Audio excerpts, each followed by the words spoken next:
when I say niaje, you say poa. Niaje. Poa. Niaje. Poa. I can't hear you. You know, Africans are really known for being loud. And we tend to even influence people from other backgrounds that live around us, you know. I want to hear a really good poa, okay? Niaje? Poa! Thank you so much.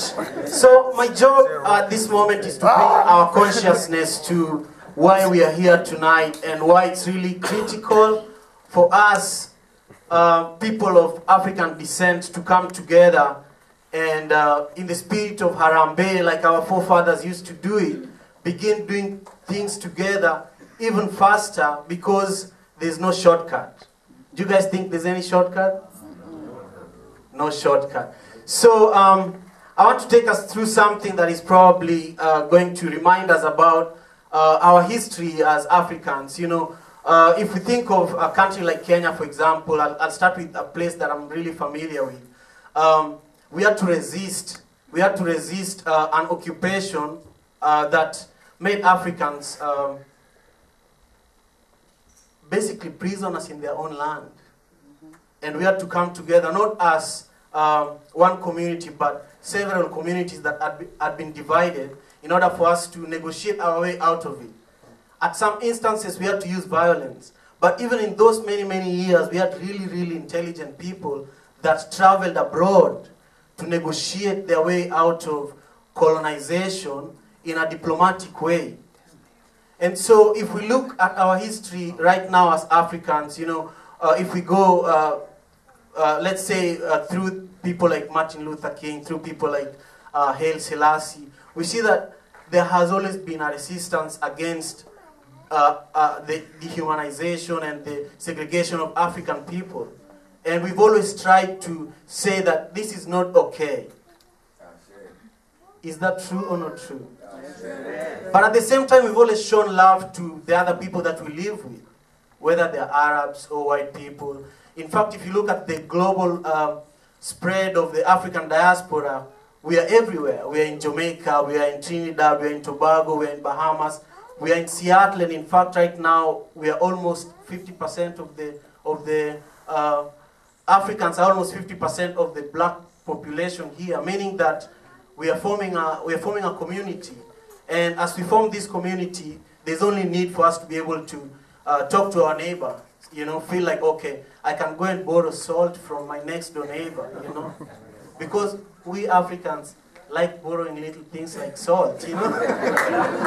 It makes us feel complete, right? And funny thing, like I was saying earlier, we are very influential. Like when we get to a neighborhood, we turn it into an African neighborhood, even if it's white people living there, you know.